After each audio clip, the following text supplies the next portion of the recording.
Na Generalidade já está, falta agora a especialidade, o Orçamento do Estado neste semáforo político, edição alargada, com avisos à navegação, não se pode meter o rocio na Rua da Betesga, atenção aos conluios na especialidade, meninos birrentos, fotocópias de má qualidade de orçamentos anteriores socialistas. São algumas expressões da maratona de debate orçamental destes últimos 2 dias, que culminou na votação na Generalidade deste orçamento. Como previsto e anunciado, o PS viabilizou o documento, segue-se agora o debate na especialidade, com o compromisso dos socialistas de deixarem passar também na votação final global em novembro. Passamos agora pelo semáforo político, algures entre São Bento, Rossio e a Betesga, com a Judite França e com os economistas João Cerejeira e Vera Gouveia Barros. Judite, vamos começar por ti. Há alguns desafios aqui para a especialidade, eventuais alianças entre PS e Chega, e é por aí que está localizado o teu semáforo político. É que para mim, olá Vanessa, ainda ecoa a frase de Luís Montenegro dita ontem, de que há vida para além do excedente orçamental, perdão. O Ministro das Finanças veio pôr a água na fervura hoje, porque se é verdade que o excedente orçamental está mais próximo de zero este ano e no próximo, a questão é que há dinheiro do programa do PRR, e, contudo, o orçamento é algo generoso. Atenção que a dívida pública é ainda muito pesada, está ligeiramente abaixo dos 100% do PIB.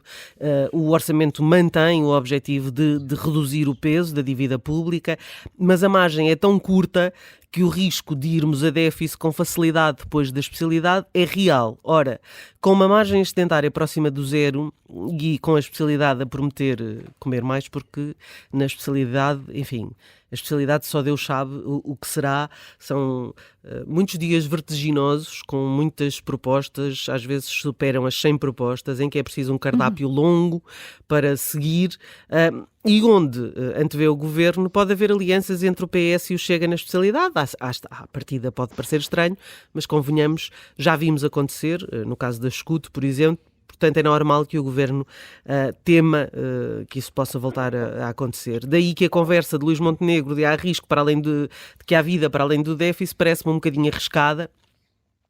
Enfim, coube a Paulo Núncio alertar para o perigo de uma manta de retalhos na especialidade.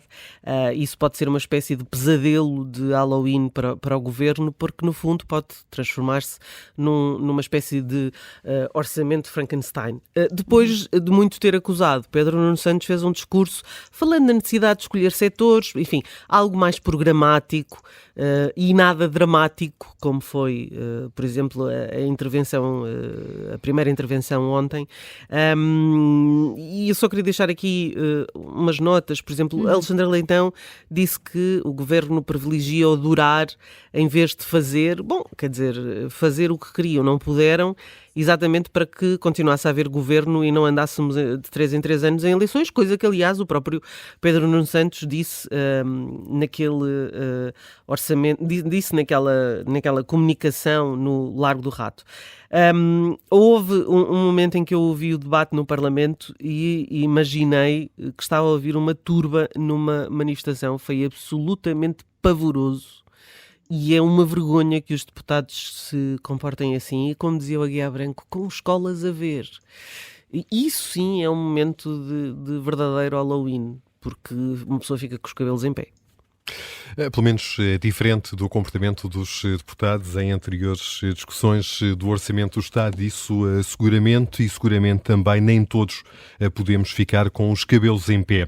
Temos connosco também a Vera Gouveia Barros, a economista. Bem-vinda. Antes do tema em concreto que quer sinalizar, atribuiria que cor ao debate orçamental e aos desafios que passam para a especialidade, entre os avisos de que a margem orçamental é muito condicionada nessa fase de discussão do orçamento e, ao mesmo tempo, que há mais vida para além do excedente? Obrigada pelo convite.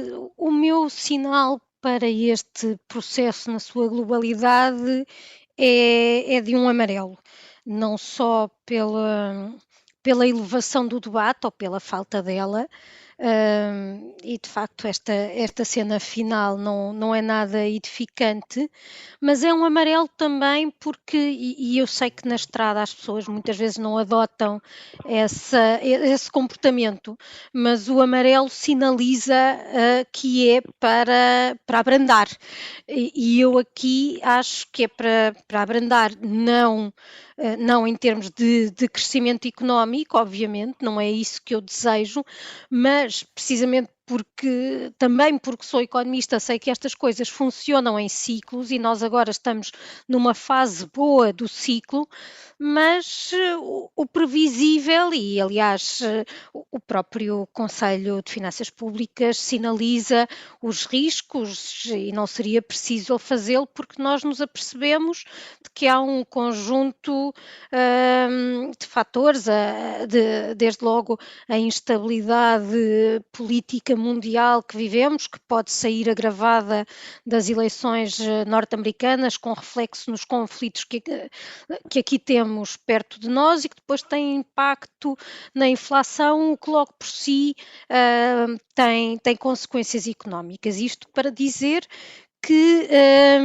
este orçamento parece-me que cai aliás, nós assistimos a isso desde o início, que é a tentativa de satisfazer diferentes públicos, diferentes segmentos da população, não está em causa a legitimidade das reivindicações, mas temos de terem atenção e fazer política é isto, é fazer escolhas que não se pode dar tudo a todos e, portanto, num país que tem o nível de dívida que nós temos, independentemente dos compromissos europeus que assumimos, porque esses compromissos existem, porque há uma racionalidade económica para existirem, nós temos de ter muito cuidado e devíamos continuar num percurso de consolidação orçamental, de não aumentar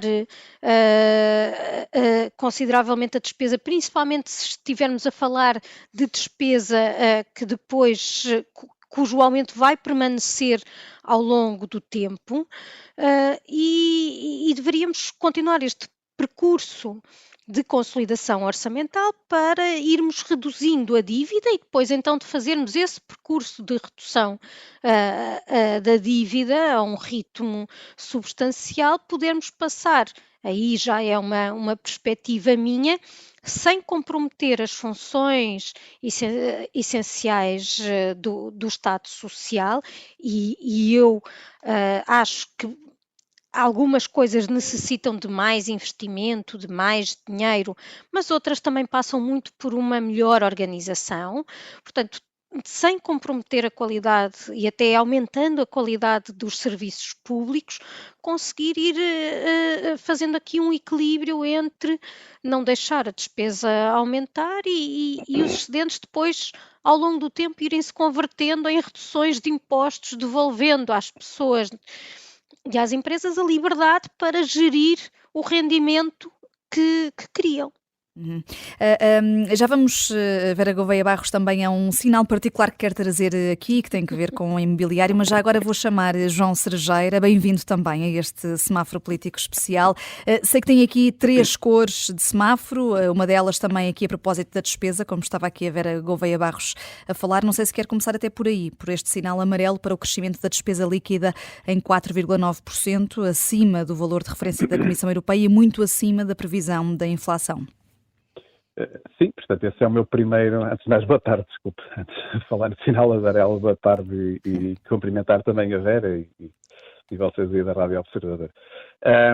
De facto, é um sinal do orçamento de continuidade que já vinha dos orçamentos do Partido Socialista, que tinha uma tónica muito grande da despesa e, portanto, nós continuamos com subidas de despesa e grande parte desta despesa é despesa estrutural, ou seja, é despesa que não pode ser diminuída, a não ser em circunstâncias muito extraordinárias, como foi durante a troca, que se reduziram os salários. Não é? Portanto, essencialmente despesas associadas a crescimentos de salários e de pensões. Embora, também seja dizer, daí que seja amarelo, uma parte significativa do aumento desta despesa tem a ver com a execução do PRR.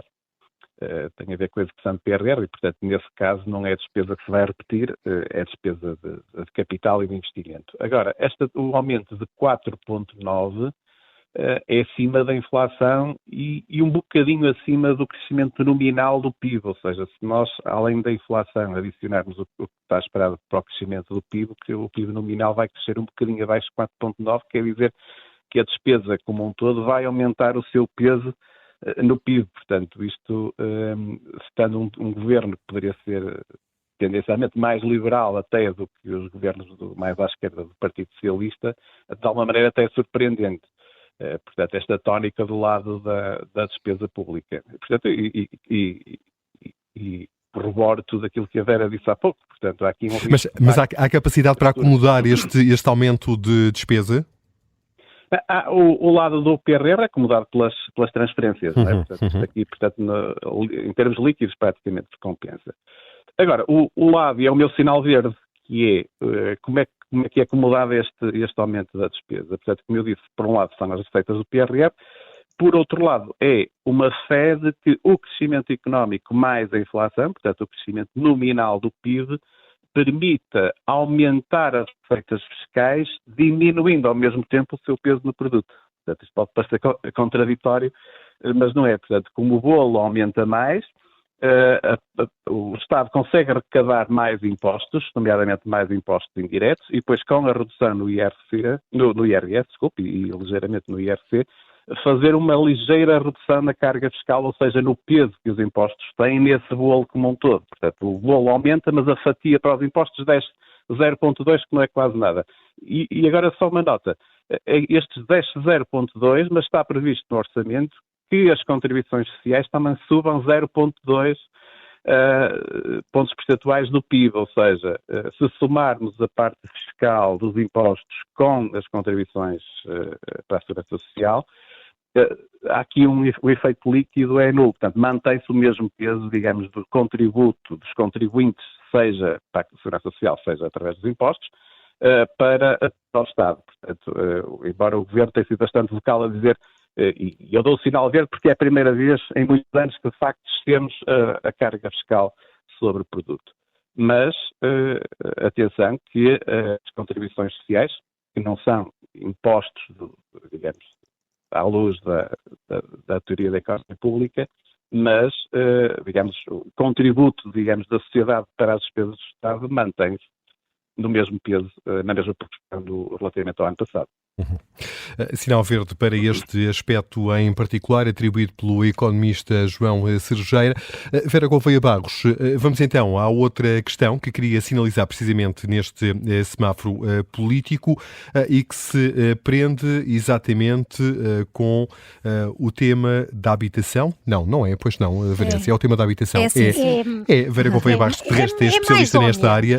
Exatamente, pronto. E quando se trata do orçamento, eu faço sempre uma coisa muito excêntrica, que é ler a proposta de lei que aprova o orçamento. Portanto, normalmente há a parte mais interessante está no relatório, mas eu leio a parte legislativa.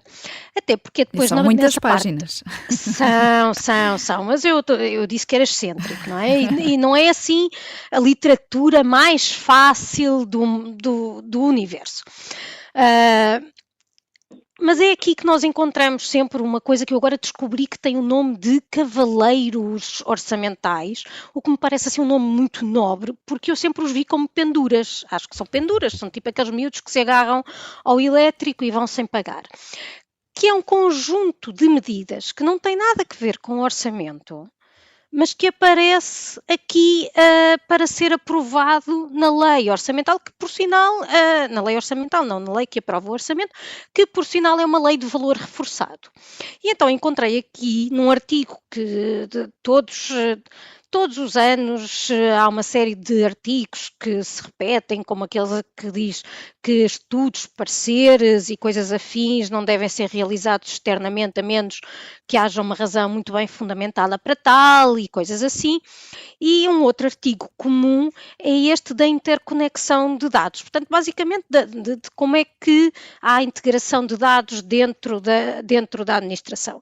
E este ano surge aqui uma novidade que me deixou entusiasmada, mas pode ser otimismo meu, que é o de haver uma interconexão de dados entre o Instituto de Registros e Notariado com outras entidades públicas em matéria de regulação de mercado imobiliário. E diz, ficando aquele instituto habilitado a recolher os dados relevantes para o efeito, nomeadamente os valores das transações.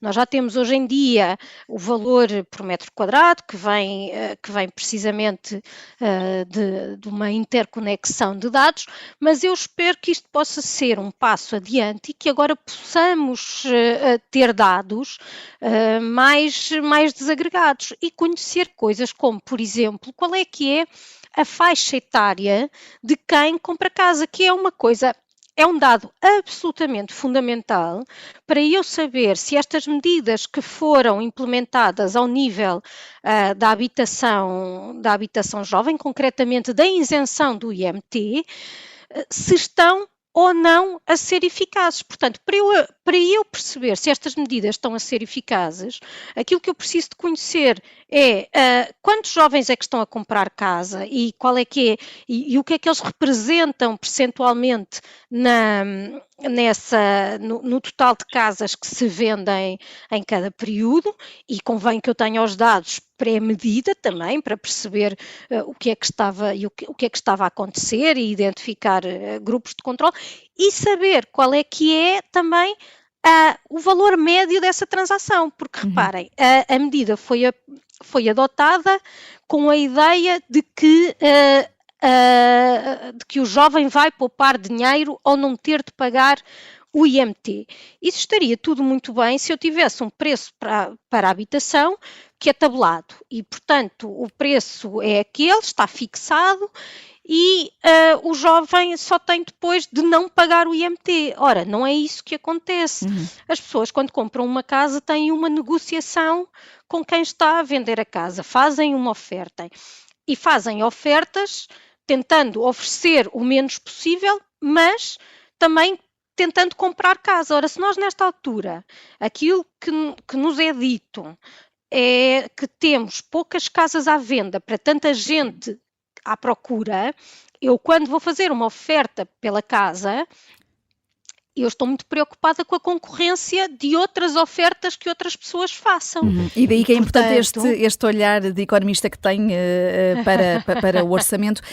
Vamos só, tenho que interromper aqui Vera Gouveia Barros e peço desculpa por isso, mas Pedro Nuno Santos está a falar no Parlamento, Vasco Maldonado Correia. Interrompida pelo Pedro Nuno Santos. Vasco?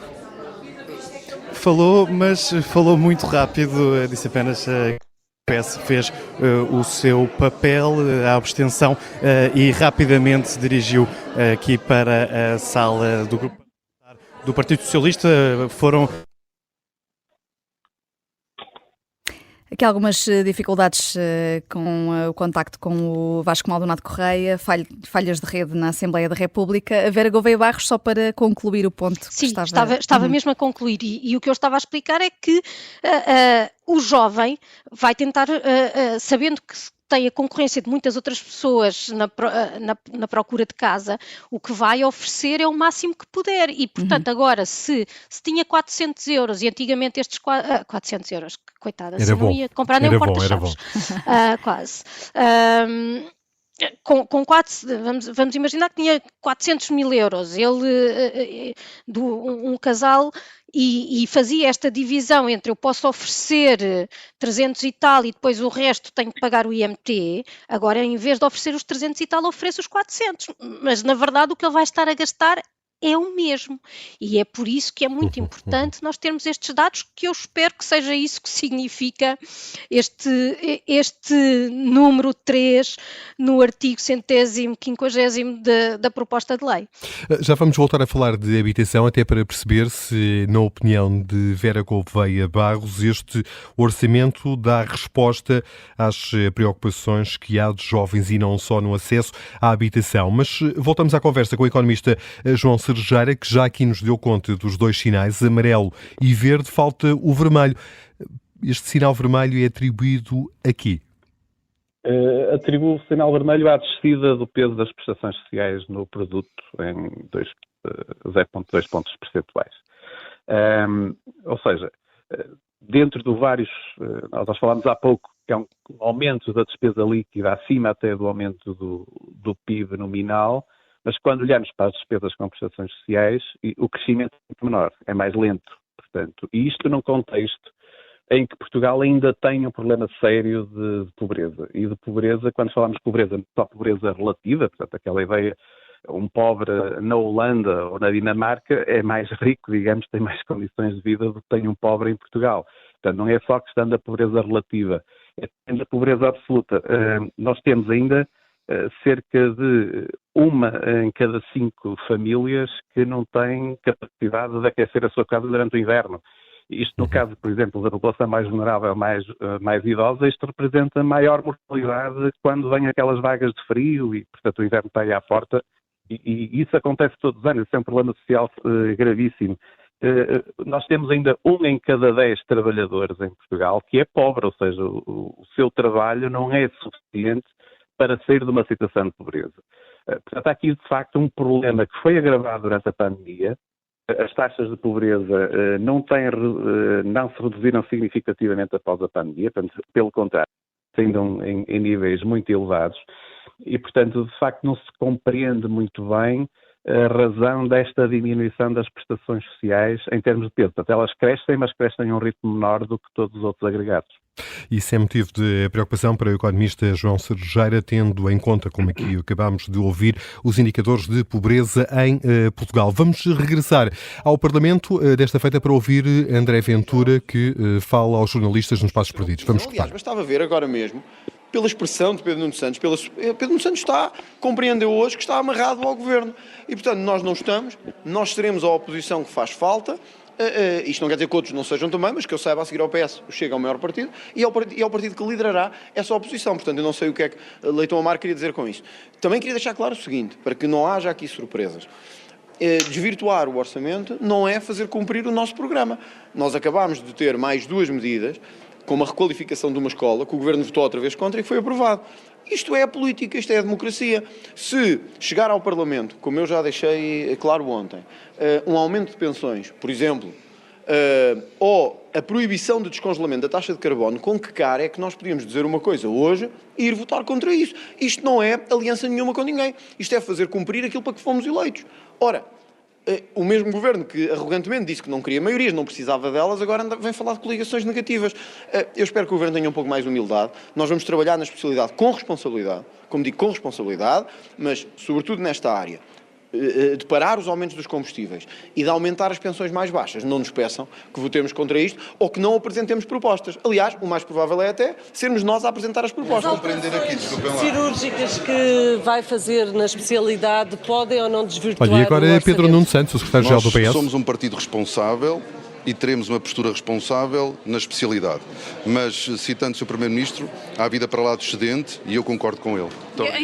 A curta declaração de Pedro Nuno Santos, secretário-geral do Partido Socialista, no final da votação da proposta do Orçamento do Estado na Generalidade. E já agora vamos ouvir também as palavras que o Primeiro-Ministro dirigiu no final desta maratona de debate orçamental. Luís Montenegro tem boas expectativas quanto à fase da discussão na especialidade que vai agora começar, sendo que falou ainda antes de Pedro Nuno Santos e também de André Ventura. Vamos aqui ouvir Luís Montenegro. Estamos otimistas para que este processo possa decorrer com maturidade democrática, sentido de responsabilidade, para que tenhamos um orçamento aprovado. Muito obrigado.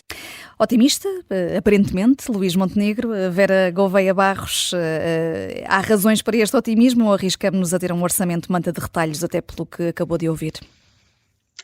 Bom, aquilo que o PS tinha dito é que depois, em sede de discussão na especialidade, também não iria estar a fazer grandes alterações. Mas vamos ver, nós já tivemos orçamentos que, de facto, depois, entre o documento que deu entrada no Parlamento e que teve a primeira votação e aquele que saiu, havia 1000 alterações. Portanto,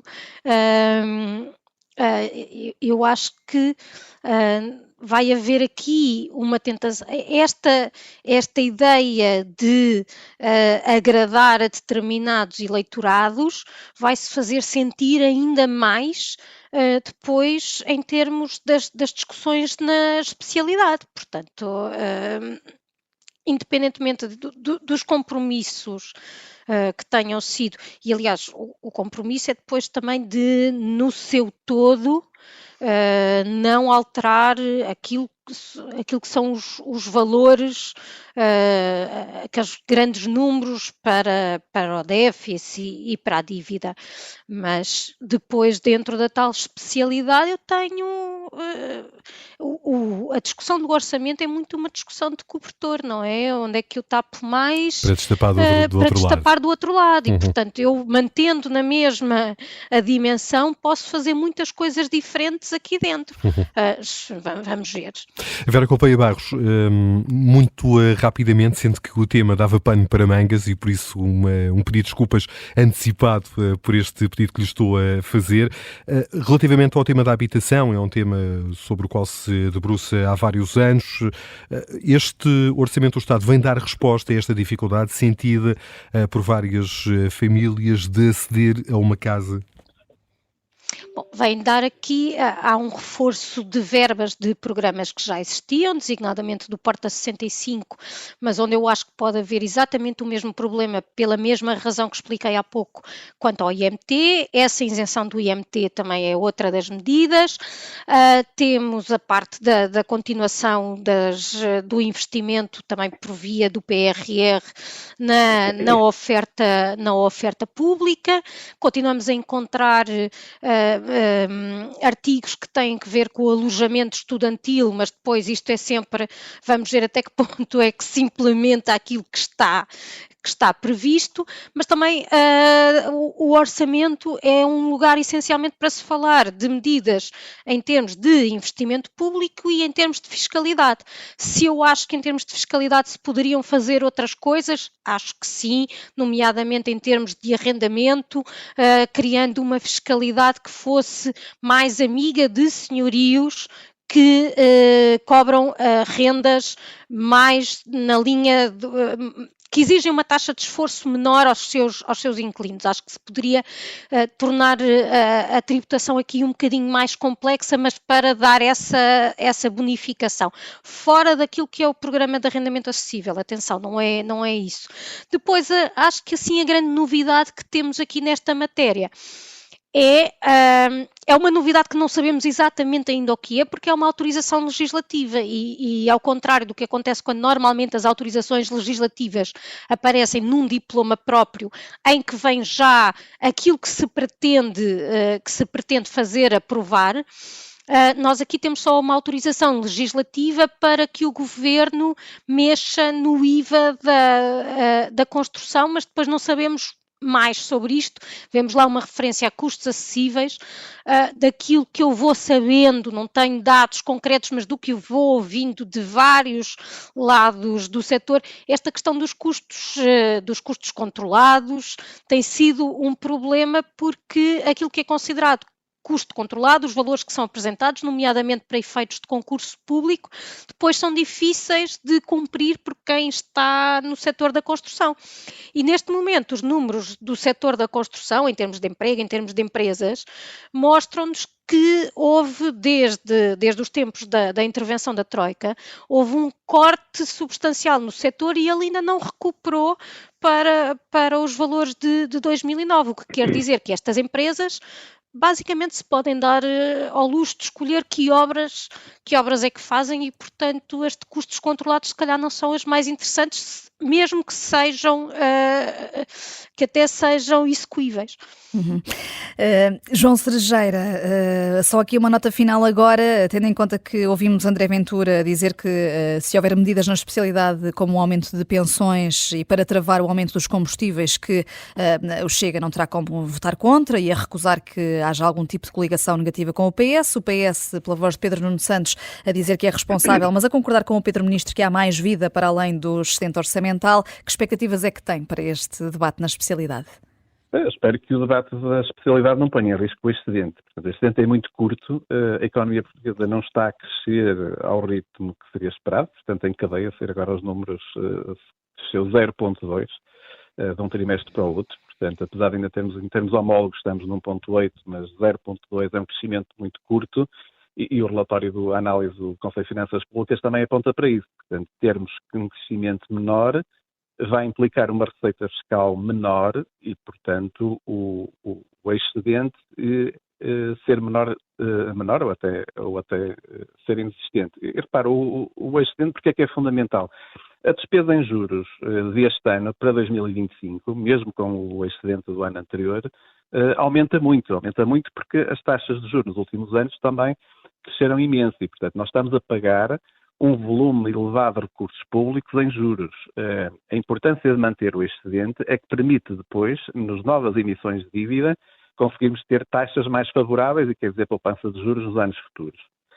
Espero que durante a votação na especialidade não se caia agora naquele discurso de desvalorizar como tivemos há 15 anos atrás, em que dizia-se que há mais vida para além do déficit, agora há mais vida para além do superávit, cair novamente em déficit. Portanto, quem fizesse propostas de aumentar a despesa, que simultaneamente também fizesse propostas de aumento da receita ou redução de despesas noutras rubricas.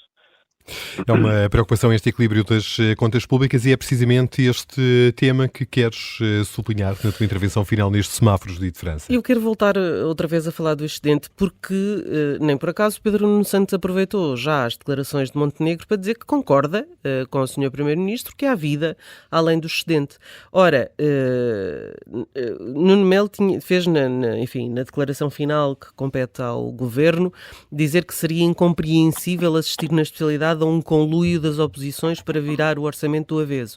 A verdade é que nós já sabemos algumas medidas e algumas propostas de alteração, a começar pelo Chega, que pretende apresentar propostas para uma redução acentuada de IRC e para o reforço do aumento regular das pensões mais baixas. Portanto, eu acho que, de facto, Luís Montenegro deu, digamos, aquilo que pode ser conhecido como um tiro no pé ao dizer aquela declaração, porque é negativo para si próprio.